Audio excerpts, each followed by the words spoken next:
What's up, Facebook land, YouTube land? Hey guys and gals, I had something I want to talk to you guys about today. I've got a lot of different equipment and different things here. I get questions asked all the time. What is what when it comes to soft washing? So I decided I think it might be a good time to put together a little video and talk about some of these things. So soft washing, what is soft washing? There's a lot of guys say that you have to have a dedicated pump to soft wash, which is not true. The old time soft washing that lots of guys did and they still do, and I would too if I'd done tons of home washes and stuff like that, is downstreaming. So you can use your pressure washer and use a downstream injector. So basically what happens is it goes on your pressure washer hose in between your hose and your pump, and it creates a vacuum, and it's got a hose that goes down into a bucket, and you can put your chemical in there, soaps, degreasers, whatever you want. As you're spraying the nozzle, it will suck that chemical or surfactant or whatever you want in there, degreaser, and it will push it out the other end. Obviously, as it gets pulled and goes to the other end, it gets diluted. And so they do have some, Marco with WashMart actually made one that they have some that sprays a lot stronger chemical than what they used to. They can make the ratio stronger, but at the end of the day, you can only make it so strong just because of the way that it works. So those work great for doing house washes, pre-treating concrete and doing degreaser, stuff like that. But a lot of times if you're doing a roof or you're doing some really heavy mold and algae like on stucco or something like that, you need a stronger mix. So that's why, what I usually call instead of soft wash equipment is I call it a dedicated pump. A dedicated pump is any kind of pump, whether it be a 12-volt pump, it be a air pump, it be a booster pump, it be an engine-driven pump. All of those are just pumps that pretty much pull a liquid in and push the liquid out. So it doesn't matter which one you got, they all do basically the exact same thing. But to help you understand those more, that's why I want to make this video, because people are confused, and I was when I first started. I was somewhat educated on a 12-volt pump because it's pretty simple. You got to have a battery to operate a 12-volt pump, and then of course the pump.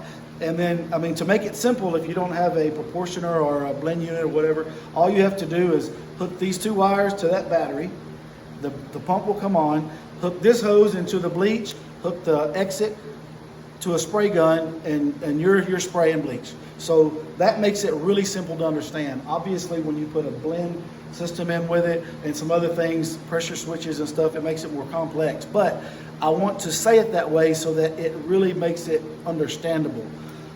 So 12-volt pump is operated by a 12-volt battery.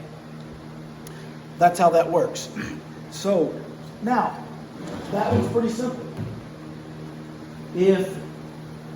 If I said we're going to do an air system now, it's the exact same principle, but so this is an air pump.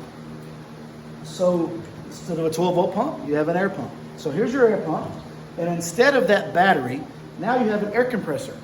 So the air compressor gives this air pump air, causes these diaphragms to move, and it sucks fluid in, and then it pushes fluid out.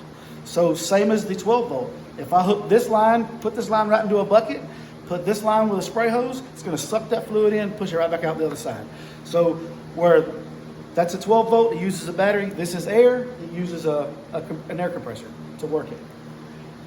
So if you use the booster pump, and this is actually a swimming pool pump, which is basically the same thing. A booster pump is, and all of these pumps are being repurposed basically. None of these were made to do what we do with them. None of these are made for exterior cleaning.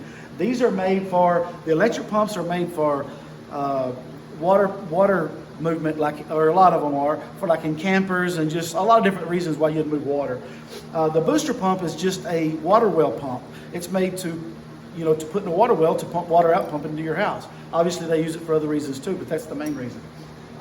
These air pumps, they're used for, a lot of different liquid pumping. They use it for some of the really small ones. They use them actually in Coke machines. If you ever at a place and you get water, you get Coke out of the fountain and you hear it go psh, psh, it's actually because it's using a really small air pump. So they're all used for a lot of different things. So back to the booster. A booster pump is basically a 12 volt. It's just an electric pump, but instead of using a battery, it uses house power. It uses volts. So I just got this kind of a demonstration. It's kind of kindergarten, but just to get you an idea. So basically, this plugs into here, and you plug it into the wall. You can, they have 220 ones, they have 110 ones, whatever whatever you want to find. So a lot of guys will use a 220 or a 110, but they'll use a generator to operate it instead of plugging it into the wall at the customer's house. Because they are prone to throw breakers, and then there you are with your customer's house. Hopefully it's not on a freezer or something like that. So it's best to have your own generator if you do use one of these. So hopefully that makes it a little more simple to you. I mean, each pump just has something that drives them. And so now you know each one of them has those particular things that drive them. Now, to move ahead, another question that I get asked a lot on these pumps. So basically, this is a 10 gallon per minute pump. This is a 5 gallon per minute pump. This system here is basically just two of these pumps that are mounted together, just like this. And then it's got these pipes that put them in line together so that they both are pumping out the same. So they're just in series, basically. So when somebody says, I got a bad pump, 9 times out of 10, you just have either this pump's bad or this pump's bad, but not both pumps. Typically, you won't see both pumps going bad at the same time, which is good, because obviously if you ever do need to replace one, then you just replace half of it and use half the money. So that's another thing that I get asked a lot. Another thing that I get asked a lot. So on this pump, you can see there's a screw there. There's no screw there. That's the way it comes from FlowJet. Ask FlowJet about it. So that's the way they come. There's not even a screw hole there to put a screw in. So if I wanted to put a screw in there, I couldn't for two reasons. One, there's no hole, but you see on this side there's the screw, on this side there's not. So this screw would be hitting that screw, so it wouldn't work anyway. Which it's got some brackets here that hold it. I mean, they're not going anywhere. I've used them like this for years. It's not a problem, but I get that question asked a lot. Okay, so here's another question I get. Okay, so I'm using my pump. There is water or moisture coming out of these things here. All these are exhaust ports. And typically, I like to remove them into where it looks like that, if you can see that. So same thing here. I like to remove these because you can hear the pump pumping if you remove them. But they are going to spit out moisture. So what's happening when air comes into this pump, then, as it's cycling, the pump is cycling, it's got to exhaust that air back out because it's just pushing the piston, exhausting the air back out. So it's got to have somewhere to go. Well, as that air comes from your air compressor, comes down through the lines, come through this stuff, it gets really cold. Sometimes you'll even it'll feel like ice coming out of there because it is ice. It's just, it's water that has gotten really cold. So that's one reason you want to make sure and keep your air compressor tanks drained before each job. And you want to have a good air-water separator, because if the water gets into this pump and then it freezes, it'll call what they call a stall. So the pump will be spraying, all of a sudden it'll just stop spraying and then start right back up. It's called a stall. That's something that air systems have, especially if you don't drain your tanks. 9 times out of 10, when somebody messages me or calls me with a problem with their air system, it's a stall. And it's because they haven't drained their tanks, or a lot of people will drain their tanks the night before. You cannot drain it the night before because overnight condensation builds up from the heat and the cool that happens, over the night. So the best way to do it, the way I do it is when I get to the job site, I crank my air compressor. I open both drain cocks on my valves. I'll let them just sit there and spew out water and air. I just barely crack them, just enough so it'll spew out water and air. I go around doing, getting my hoses laid out, get my ladder up, all that stuff. Come back, close those valves, go to work. That way, the pressure that's building up pushes all of the water that's in the system out. And that way you'll have the driest air that you possibly can have. If you're in a humid area, sometimes it's just going to happen. That's just part of it. So be prepared for that. Every once in a while you'll get a stall. That's what's great about having the dual pump set up, because normally both pumps won't stall at the same time. And so you might notice a little bit less flow, but you won't notice it drastically. So brings me to my next point, the air water separator. People always ask me, what is that purple thing that's on the side of my roof beams? That's what that is, an air water separator. So what happens is, and I get this question sometime, there's air blowing out of the bottom of this thing. There's no fitting, nothing goes here. There's a little float inside here that if moisture gets in here, this thing traps it down here. It lifts the float and then it lets the water out so that this thing don't just fill up with water. So if you see water coming out of there, that's good. It's actually getting rid of the water. Some people, you could put a hose on there and run it out somewhere else, but it's not enough water. It's not something to worry about. Even if you had it in the van, I wouldn't do it because it's not enough water that you would even notice. So an air water separator, there's a million different types of air water separators. Here's one. This one you have to actually open it yourself to drain it. But a Tsunami is a really good one, so that's the reason we choose those, because there's nothing worse than be spraying and have it stall. So we want to try to bypass that as much as possible. I've had people tell me this is way too small for that unit, which is not true.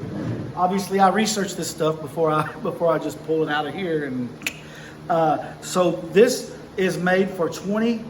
Actually, I think it's made for more than that. Yeah, I believe it's made for 20 CFM. This compressor is only a 4 CFM. So this is 4 times as big as what it needs to be. Obviously, you can't go too big. The bigger, that's just the more filtration you're going to get. So this plenty big, plenty sufficient. So moving ahead a little bit, another question that I get asked. See, so this is my Roof King, and so there's 2 different type valves that you can get on these Roof Kings. You can get the rainbow valve, which I am actually the one that figured out these will work. These are actually chlorinator valves that you put on a swimming pool. And then of course they use chlorine in them, liquid chlorine, which is pool shock, which is SH, bleach. So I thought, man, that's a perfect idea. They're inexpensive. It'd be a great money saver for people that can't afford the nicer ones. So when the proportioners were designed, the gentleman designed them with these valves. Well, I'm not the type of a guy that just likes to blatantly copy people, so that's the reason I found out another valve that would work. Plus, it was less expensive, so it was just an all-around great thing. So I went with these valves, and these valves are great valves if there's no thread tape used, if they're not over tightened, and if they're mounted properly. What happened when these first started coming out, a lot of people were copying them, putting them out, is they would build a manifold like this, then they would just hang it on the side of a tank or on the side of the trailer. The thing was just sitting there clanging down the road like this all day. Well, this little plastic valve is cheap. It's not going to last if that's happening, especially if you use thread tape or if you over tighten them a little bit. So when you use these, you have to be especially careful to not use thread tape, not over tighten them, and make sure and use a soft set thread sealant, something that's soft set. So that way, what that means is you can take it off later and put it right back on. A hard set is more like a glue, and it'll break taking it off and putting it on. Plus, with vibration, it'll help it to, or it'll help it break even worse. So that's the reason I like a soft set, is because if it moves around, it's okay and it doesn't leak. So don't use tape on any plastic parts. Even with these other valves, you don't want to use any tape. But obviously, this is a GF valve. These are a lot better valve. Of course, you're going from $30 to $130, so it's just really according to how much money you want to spend. I've gotten really good life out of these. There's some people say they're junk; they don't last no time. It's all in the hand of the beholder. I mean, you've got to do what you want, which you're comfortable with. if I wouldn't have went to all 3/4, I would still be using these. So with all of that said, you can only buy these 2 and 1/2 inch. You cannot buy the size of a 3/4, which is a bigger size. So that is why I have went to these valves. Every system I put together now, even if it's the 1/2 inch setup, I will still use 3/4 hoses, because the more volume that gets to it, the better flow you're gonna have. Used to, it wasn't that way because we were using a pump that you could put bigger hoses that really didn't make a difference. But now that we've got a 10 gallon per minute pump, it does make a difference. And so if somebody ever wanted to change this, and change it out to the big one, I always recommend doing a 3/4 with this system. So if you ever want to get the bigger valves, it's a really easy changeover. But if you go from this system here, which is all 1/2 inch, you change it over to this system, which is all 3/4. And this one is actually a new system I come out with. The hoses come out in the front, so you can wall mount it. So a lot of people I've noticed put these on a wall, and it makes it way easier to hook hoses and all that up to. So if you want to wall mount it, I can do it to where they come out this way or come out the back if you want to mount it on the compressor like they were designed. But my point being is I've made these all 3/4. So if you, basically the whole system is exactly the same, except for all the fittings are 3/4 instead of 1/2 inch. This system right here will flow double what this system will, just because of the 1/2 inch fittings. So obviously it makes a world of difference. So that's something to keep in mind. So one of the systems that I forgot, well, let me go one more thing. Spray guns. People ask me this question all the time too. You can use just a simple ball valve that opens up and closes, which is what I use. When I'm on a roof, I can get my thumb, flip it open, spray. I don't have to hold the trigger. I don't have to worry about anything. Flip it back off. If it breaks, I can go right down to Lowe's, buy one for $3. Cheap. I don't have to worry about it. Most of the guns like these are the old Gilmore guns, or I think that's what they're called. Anything with a trigger is going to have some stainless in them, and they're bad about obviously rusting. So rust is a big problem with any system in this industry. So I don't like anything with a trigger. Obviously a lot of guys love these. I don't like stuff with a trigger because I want to be able to go to work and never worry about working on my equipment. I want to just go to work, forget about it. I don't like doing the work I'm doing, much less having to work on something else. So I try to find things that last forever. So, which nothing does, but as long as possible. So the one thing that I haven't talked about yet, and it's just because I forgot, it's not because I hate them, is the engine-driven pumps. I guess you can see that there. So an engine-driven pump is just what it said. It's got an engine and then it's got the pump on there. So these are the roof pumps everybody talks about. These units work good. They put out too much pressure, in my opinion, for roof cleaning, but for big jobs, they're actually not bad to use. The problem with them is they put out 300 pounds of pressure. So all of these plastic components, they take a beating. And these systems are very, very sensitive and particular on how you operate them. You've got to make sure that when you crank them, you have the trigger pulled. When you kill them, you have the trigger pulled. Whenever you're working, you can't lay that gun down and talk to a customer for a little while, because if you do, it'll end up blowing the pump. There's lots of little quirks about them that I don't like. I want to be able to go to work with me or my helper or anybody, not have to worry about my equipment breaking because I didn't follow some precise procedure. When they're working, like I said, they work good. They're overkill because you'll have a lot of runoff. You have a lot of overspray. You don't need all of that. You know, that's the reason I don't like those. You know, I build the Roof King Ransom, and it works just like one of those. And I typically talk people out of them just because if you're doing a lot of commercial, really big buildings, it's kind of nice to have because you can rock and roll and move fast. But for anything else, it's just overkill. Like a poster that I put out, when you use one of those, and I don't care what nobody says, a lot of people say, oh, I don't use any more chemical, just turn the chemical down. You can turn the chemical down. Obviously, you can do that on any of them. The problem is, if you miss a spot, when you squirt that way, it's a blast coming out. So every time you miss a spot and you hit that blast, it's just blasting that stuff out. Plus, you can't let off the trigger. So you're having to blast and move and blast. I mean, you have to stay on the trigger.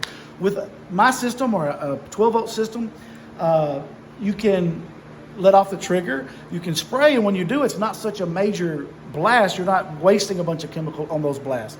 So, you know, I don't care who you are. If you say you can use that and use my air system, and you'll use the same amount of chemical, I don't want to call you a liar, but you're not telling the truth.